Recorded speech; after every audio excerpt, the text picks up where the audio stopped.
Assalamualaikum warahmatullahi wabarakatuh. Saya Nugraha Indra Rusmana.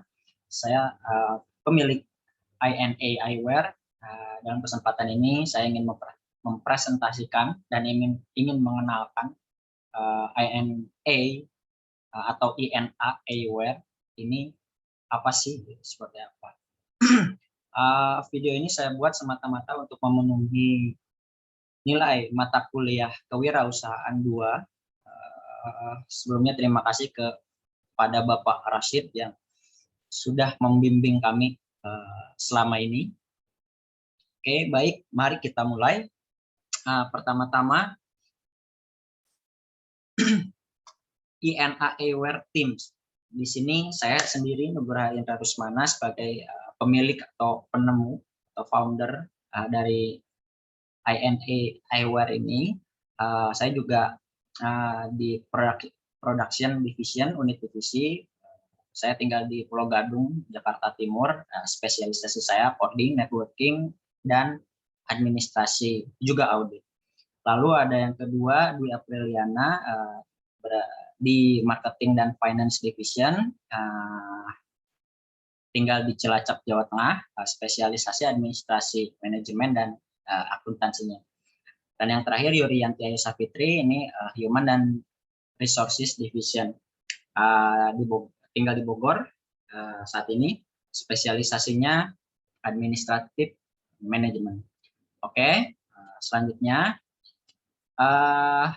Nobel purpose dari INA Eyewear ini adalah membuat semua orang di muka bumi dapat melihat lebih baik dan terlihat lebih baik menggunakan kacamata, tentunya dengan harga yang murah di jalan yang diridhoi oleh Tuhan. Dengan kata lain, siapapun yang dapat memakai kacamata tanpa terhalangi lagi oleh harga mahal serta nilai kosmetik pada saat memakai kacamata membuat pemakai terlihat lebih baik dan mendapatkan rasa nyaman, senang, dan puas. Yang kedua, prinsip dari INA Eyewear ini adalah pertama, kejujuran, be holy. Kedua, tanggung jawab, be responsible. Dan ketiga, komitmen, be commit. Oke, selanjutnya, dari tadi INA Eyewear, apa sih itu? Jadi INA Eyewear ini adalah jenis bisnis yang dijalankan berupa perdagangan, di mana produk yang dipasarkan adalah produk yang non-consumable.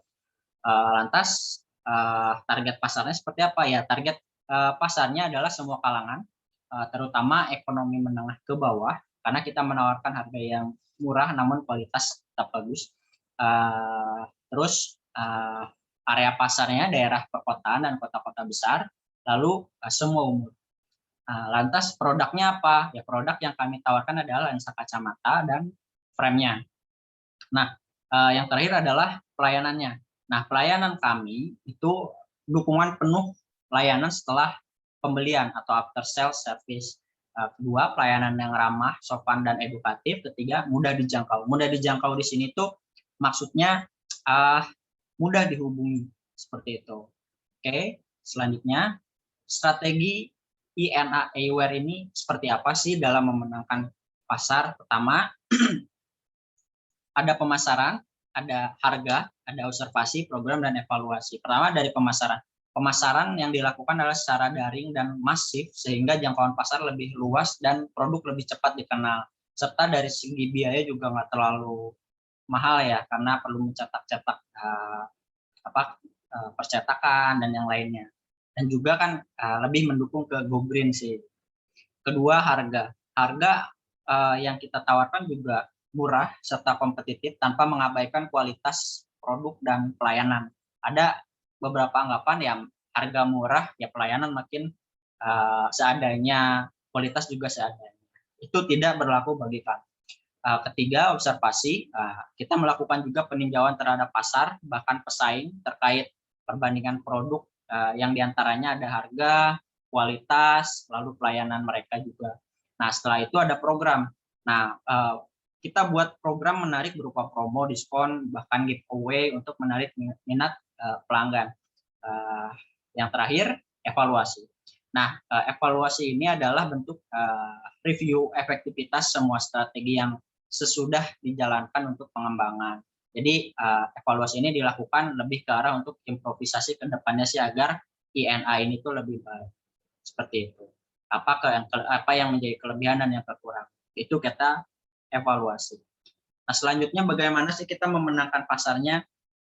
Satu, mulai dari pesaing. Pesaing kita adalah toko kacamata dan pedagang grosir.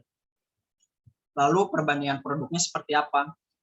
Untuk perbandingan produk, kita keunggulan dari INA Eyewear ini adalah harga lebih murah, kualitas terjamin, serta bergaransi. Lalu dari pesaing apa sih keunggulannya? Mereka setelah kami observasi adalah varian produk mereka lebih banyak dan stok lebih siap. Seperti itu.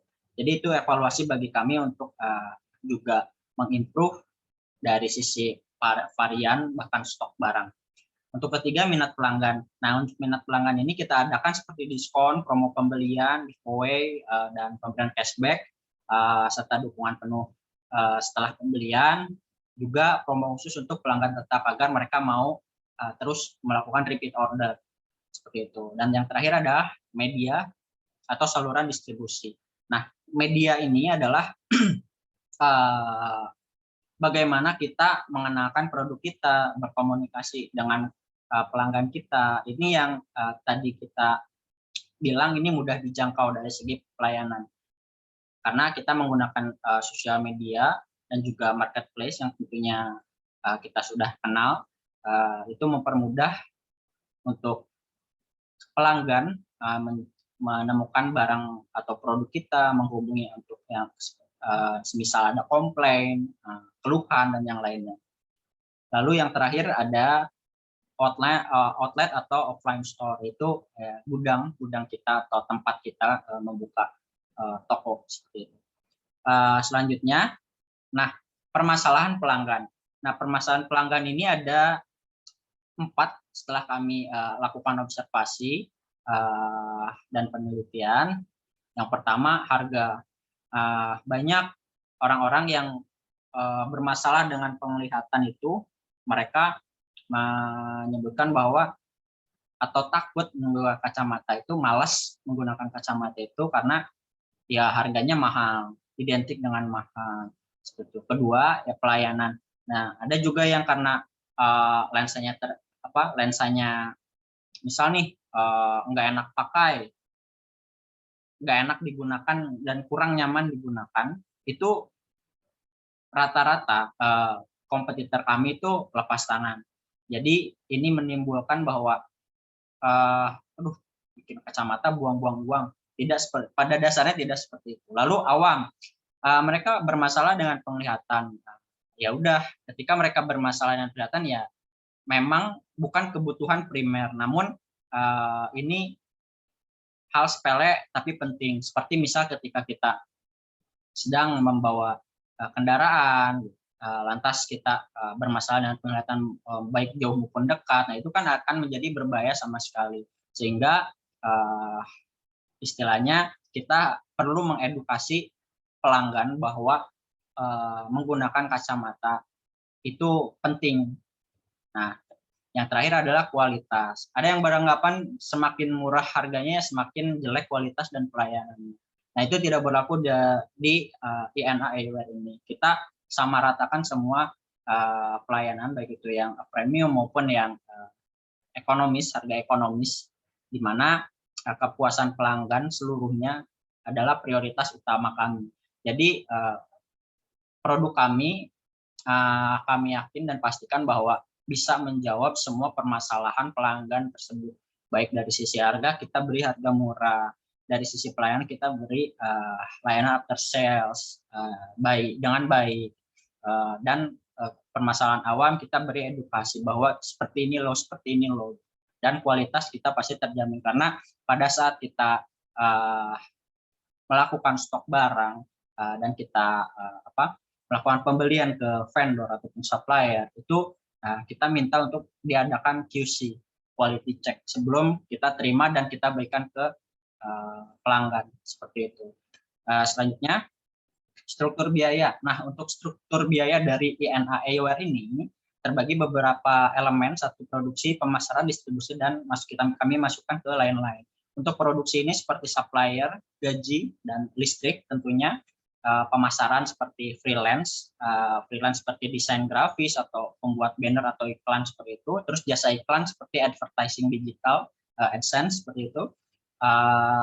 Di yang distribusi yang ketiga ada freight atau ongkos kirim impor atau ongkos kirim domestik atau lokal. Terus ada kardus atau bubble wrap untuk packing kita pengiriman. Lalu di yang lain-lain ada internet, alat tulis ATK, spare part komputer, dan bahkan pajak. Oke, saya kira untuk struktur biaya itu udah general dan umum. Saya tidak cantumkan sampai detail-detailnya karena itu kondisional. Oke, terus untuk yang INA profit kami itu dari Maret 2021 berdiri, 3 bulan berjalan, itu relatif omsetnya itu naik menuju stabil.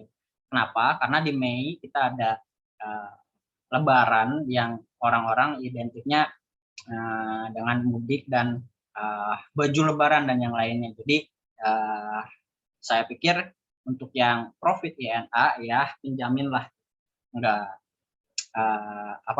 tidak buruk seperti itu. Saya pikir malah bagus.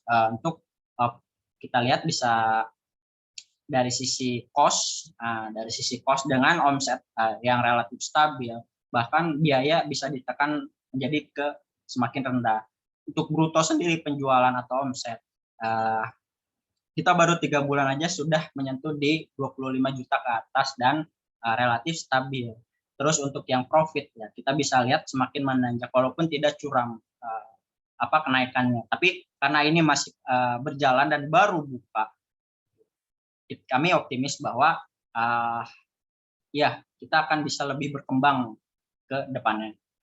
Oke, sekian dari saya seputar INA Eyewear. Saya harap rekan-rekan yang menonton video ini atau Anda yang menonton video ini bisa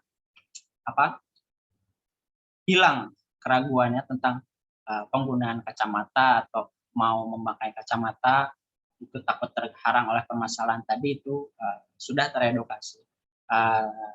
Akhir kata, Assalamualaikum warahmatullahi wabarakatuh.